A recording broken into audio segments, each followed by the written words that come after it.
अस्सलाम वालेकुम। Welcome to my channel. उम्मीद है आप सब खैरियत से होंगे। और देखिए, आज क्वेश्चंस हम करेंगे, कुछ बेसिक हैं बहुत ही ज़्यादा, तो इस टाइप के क्वेश्चंस पेपर में आने का बहुत ही चांसेस होते हैं। तो देखें, फर्स्ट क्वेश्चन है, इवैल्यूएट करना है आपने इस टर्म को। तो इसमें 2 टाइम्स स्क्वायर रूट इन्वॉल्व है।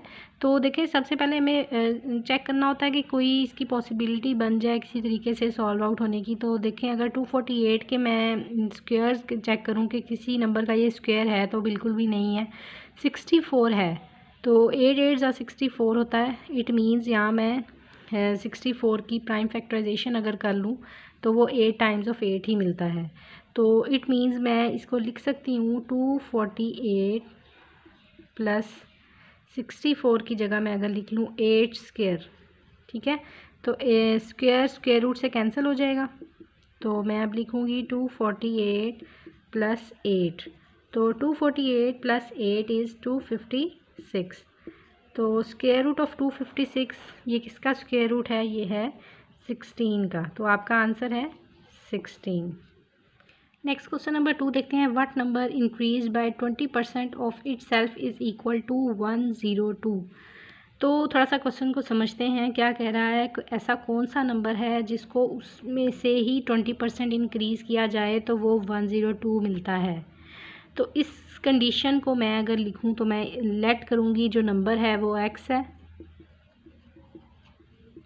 तो फिर देखिए, उसने कहा number increase by 20% of it self. तो इंक्रीज़ का मतलब है ऐड करना, ठीक है। तो मैं ऐड करूंगी किसको? 20% ऑफ इट सेल्फ, यानी 20% of x plus 20% of x is equal to, कह रहा है 102 है। तो अब इसको जस्ट हम सिंप्लीफाई कर लेंगे। देखें, ये परसेंटेज ख़त्म करेंगे तो ये डिवाइड में 100 आएगा, ऑफ की जगह हम मल्टीप्लाई लगाते हैं, x इज़ इक्वल टू 102। अब देखें, यहाँ पर एलसीएम ले लेते हैं। इस जगह पर ये 100 आएगा। 100x plus 20x is equal to 102। इनको ऐड करें, 100 plus 20 is 120x over 100 is equal to 102। तो यहाँ से वैल्यू फाइंड आउट करेंगे। तो x की वैल्यू फाइंड आउट करनी है। यहाँ पर ये 100 डिवाइड हो रहा है, उधर जाके मल्टीप्लाई हो जाएगा, और 120 x के साथ मल्टीप्लाई हो रहा है, यहाँ आके डिवाइड हो जाएगा। तो 0 0 से कैंसिल। उसके बाद इसकी कटिंग कर लेते हैं। तो ये मल्टीप्लाई करेंगे तो ये आ जाएगा 85। तो आपका आंसर है ए ऑप्शन 85। नेक्स्ट क्वेश्चन देखते हैं। Father is 9 times as old as his son and mother is 8 times as old as his son.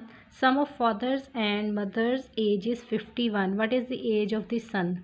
तो देखें, उसने बताया है फादर जो है वो 9 टाइम्स उसकी एज है सन से, और मदर जो है उसकी 8 टाइम्स है, और सम दे दिया है फादर और मदर की एज का। तो आपने एज ऑफ सन बतानी है। तो हम सबसे पहले लेट ही करेंगे। लेट फादर्स एज बी, मैं अगर इसको y लेट कर लूँ, मदर्स एज को मैं x लेट कर लेती हूँ,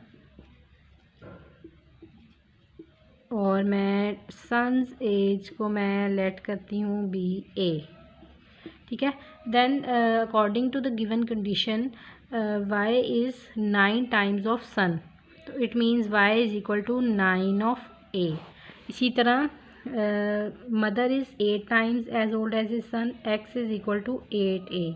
तो ये हमें इस कंडीशन से पता चल गया है, स्टेटमेंट से। तो देखें, अब उसने कहा sum of father and mother's age is 51। तो देखें, इनको हम सम कर लेते हैं। y प्लस एक्स इज़, कह रहा है वो है 51। तो y की वैल्यू पुट करते हैं, 9A plus 8A is equal to 51। 9 plus 8 is 17A is equal to 51। यहाँ से A की वैल्यू फाइंड आउट कर लेंगे। 51 ओवर 17 ये किसके इक्वल होगा? ये होगा 3 के इक्वल। तो A की वैल्यू क्या आ गई? 3, यानी A की एज है 3 years. Question number 4 is, a father is now 3 times as old as his son. 5 years back he was 4 times as old as his son. The age of the son is. देखिए उसने एक तो अब की बात बता दी है कि वो अब कितना है, अब 3 टाइम्स है सन के, और पहले 5 साल पहले उसकी बात कर रहा है कि वो 4 टाइम्स था एज ओल्ड एज ए सन। तो यहाँ से हमें इसकी 2 इक्वेशंस मिलेंगी। फर्स्ट हमें इसको देखते हुए मैं ये अगर मैं लेट कर लूँ, let son's age be x में अगर लेट कर लूँ तो अभी फादर की एज कितनी होगी, फादर्स एज विल बी, उसने कहा वो है 3 टाइम्स, तो हो जाएगी 3x। ठीक है, तो अगर 5 ईयर्स, अगला सेंटेंस देखिए, 5 years back he was 4 times as old as his son. तो 5 ईयर्स बैक अगर आपको जब भी क्वेश्चन में पिछले किसी साल का बताया जाए तो आपने इसमें से इन दोनों टर्म्स में से -5 कर देना है। ठीक है, जितने ईयर्स का कहा है उतने आपने माइनस कर देने हैं। तो 5 ईयर्स अगो अगर हम बात करें तो हमें क्या पता चलेगा, उसने कहा his age is 4 times as old as his son. तो पहले तो हमें इनमें से सब्ट्रैक्ट करना है, यानी father as 5 times back 3x - 5 होगी और son's age will be x - 5 years निकाल दिए। तो अब उसने क्या कहा है, is 4 times as old as his son, 5 साल पहले। तो मैं अगर यहाँ 4 लिख लूँ तो ये बात बिल्कुल ठीक है कि ये फादर्स की एज है और ये सन की एज है बिफोर 5 ईयर्स। ठीक है, तो अब वो 4 टाइम्स है, तो हम इस इक्वेशन को सिंपल सॉल्व कर लेंगे। यहाँ से हमें क्या मिलेगा, 4x - 4 5 = 20। यहाँ से x की टर्म्स एक तरफ ले आते हैं, 3x - 4x और -20, ये -5 इस तरह आ गया, +5 हो गया, यहाँ से -15 मिलेगा, यहाँ से -x मिलेगा। तो नेगेटिव साइन कैंसिल आउट हो जाएंगे, तो x = 15 आ गया।